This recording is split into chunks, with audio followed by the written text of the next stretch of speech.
నాతో మాట్లాడుమయ్యా, నన్ను దర్శించుమయ్యా. మన రక్షకుడైన యేసుక్రీస్తు పరిశుద్ధ నామములో మీ అందరికీ శుభములు తెలియచేయుచున్నా.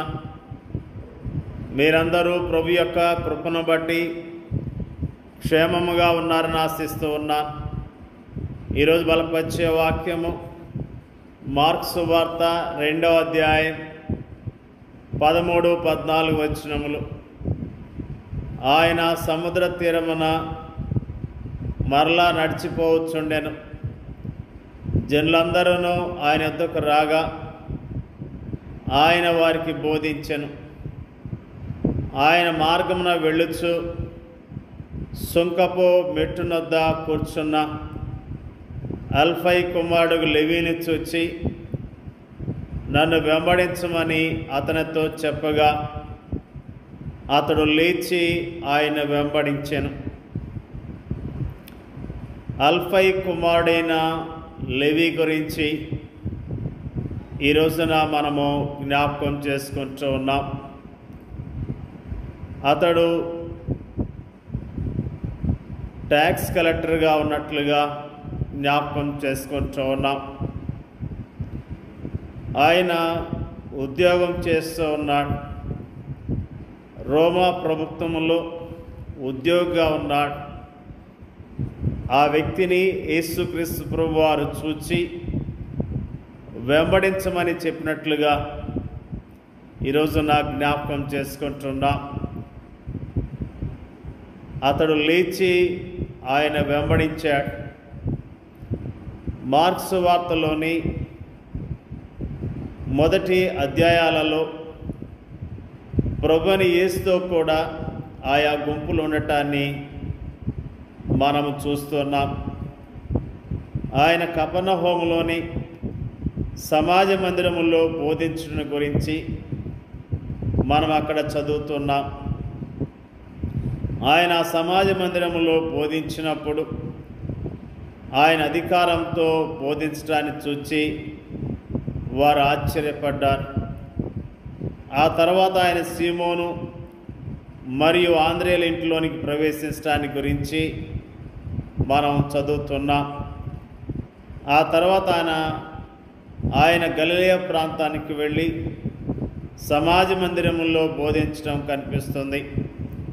ఆ తర్వాత ఆయన తిరిగి కపెర్నహూముకు వచ్చి ఒక ఇంటిలో ప్రవేశించినప్పుడు ఆ ఇల్లు జనసమూహం చే నిండి ఉండటం మనకు కనిపిస్తుంది. ఆ తర్వాత గలిలయ సముద్ర తీరములో విస్తార జనసమూహము ఆయన వెంబడించినట్లుగా ఈనాటి మన ధ్యాన వచనాల్లో మనకు కనిపిస్తుంది. విస్తారమైన జనసమూహాలు తను వెంబడిస్తున్నప్పటికీ యేసు వ్యక్తిగతముగా ఆయా వ్యక్తులను దృష్టించినట్లుగా మనకు కనిపిస్తుంది.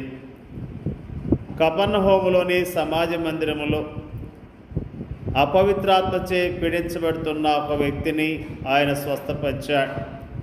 సీమోను పేతురు ఇంట్లో అతని అత్తను ఆయన స్వస్థపరిచాడు.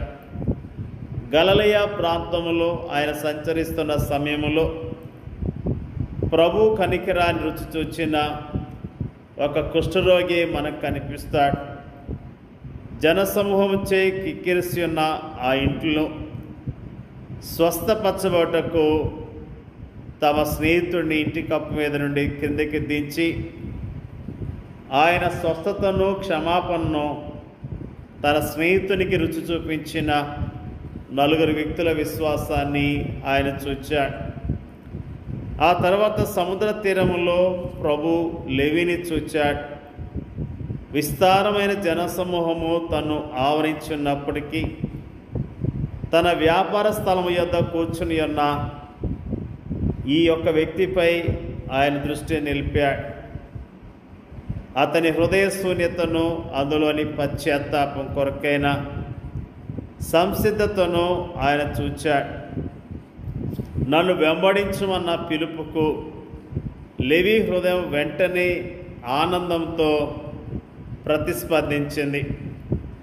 మన అనుదిన కార్యకలాపాల్లో ఈ లోకములో మనం సంచరిస్తున్న సమయంలో మనకు కనిపించే విస్తారమైన జనసమూహములో ఒకరముగా అనేకసార్లు మనం కూడా ఉంటాం. బహుశా అనేక మంది పనివారిలో లేదా విద్యార్థుల్లో లేదా పట్టణ వీధుల్లోని జనములో మనం ఒకరంగా ఉంటాం. ఆ అనేక మందిలో మనల్ని ఎవరూ దృష్టించటం లేదని, లెక్కించటం లేదని మనం అభిప్రాయపడుతూ ఉంటాం. అయితే అంతమందిలో యేసు నిన్ను దృష్టించున్నాడు. నీ హృదయము ఆయనకి బాగా తెలుసు. తను వెంబడించమని వ్యక్తిగతముగా ఆయనను పిలుస్తున్నాడు. దీనికన్నా ఆనందించదగ్గ కారణము మరొకటేముంది?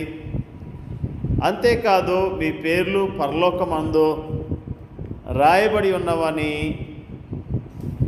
ఆయన మనతో అంటూ ఉన్నాడు.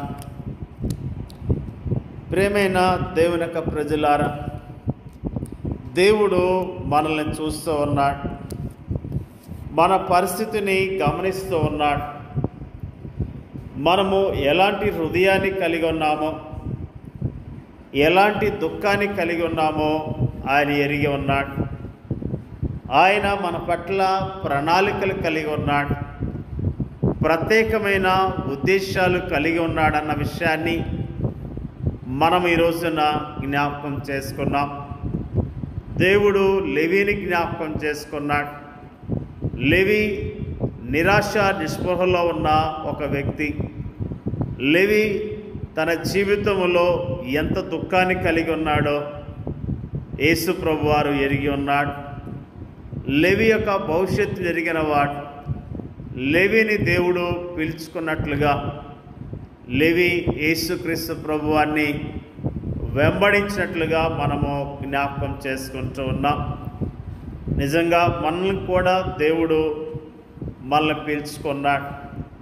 ఏ యోగ్యత లేని మానవులైన మన పట్ల ఆయన ప్రత్యేకమైన ప్రణాళికను కలిగి ఉన్నాడన్న విషయాన్ని ఈ రోజున మనము జ్ఞాపకం చేసుకుంటూ ఉన్నాం. నా గురించి ఎవరూ పట్టించుకోవట్లేదు, నా గురించి ఎవరికి శ్రద్ధ లేదు అని అనుకుంటున్నావేమో. నీ పట్ల ప్రభు ప్రణాళిక కలిగి ఉన్నాడు. నీ పట్ల ప్రభు ఉద్దేశాన్ని కలిగి ఉన్నాడు.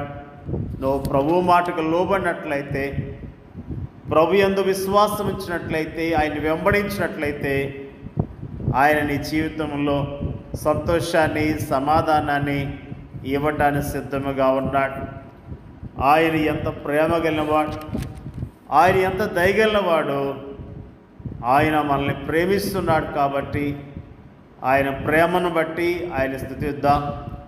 ఆయన ఉద్దేశాలను బట్టి ఆయన స్తుతిస్తూ ఆయన కనపడదాం. దేవుని యొక్క వాక్యాన్ని దీవించును గాక.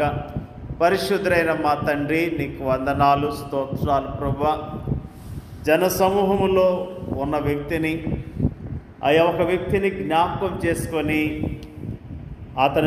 అతనితో మాట్లాడిన విషయాన్ని ఈ రోజున మరి జ్ఞాపకం చేసుకోవడానికి ఇచ్చిన కృపను బట్టి స్తోత్రాలు. అల్ఫై కుమారుడికి లేవీని చూచి నన్ను వెంబడించమని చెప్పావు ప్రభువా. అతను లేచి నిన్ను వెంబడించిన విషయాన్ని మాకు జ్ఞాపకం చేసినందుకు నీకు వందనాలు తెలియజేస్తూ ఉన్నాం ప్రభువా. మమ్మల్ని ఏర్పాటు చేసుకున్నావు ప్రభువా. నిన్ను చక్కగా వెంబడించడానికి కావాల్సిన అయ్యా కృపను మెండుగా దయచేయండి అయ్యా. స్తోత్రాలు తెలియజేస్తూ ఉన్నాం ప్రభువా. మా పట్ల ప్రత్యేకమైన ప్రణాళికలు కలిగి ఉన్న విషయాన్ని గుర్తించడానికి, మరి యోగ్యముగా నీ కొరకు బ్రతకటానికి, యోగ్యముగా నిన్ను వెంబడించడానికి సహాయం చేయమని అడుగుచున్నాం తండ్రి. నీకు స్తోత్రాలు తెలియజేస్తూ ఉన్నాం ప్రభువా. మా పట్ల ప్రత్యేకమైన ప్రణాళికలు కలిగి ఉన్నావు కాబట్టి నీ ఉద్దేశాలు గ్రహించి యోగ్యముగా నీ కొరకు బ్రతకటానికి సహాయం చేయమని ప్రార్థన చేయించున్నాం. వాక్యం వింటున్న ప్రతి ఒక్కరిని పేరు పేరున దీవించండి, ఆశీర్వదించండి అయ్యా. నీకు స్తోత్రాలు. వారికున్న దుఃఖాన్ని, ఆయాసాన్ని తొలగించండి. ఒంటరి వారు కాదు, మాతో ప్రభు ఉన్నాడు, మమ్మల్ని ప్రభు ప్రేమిస్తున్నాడనే విశ్వాసం కలిగి జీవించడానికి సహాయం చేయమని ప్రార్థన చేయుచున్నాం. మరి ప్రభు మా దేశాన్ని, మా దేశ ప్రజలను జ్ఞాపకం చేసుకోండి. మా దేశ ప్రజలు బలాన్ని, శక్తిని దయచేయమని యేసుక్రీస్తు నామంలో అడుగుచున్నాం తండ్రి. ఆమేన్.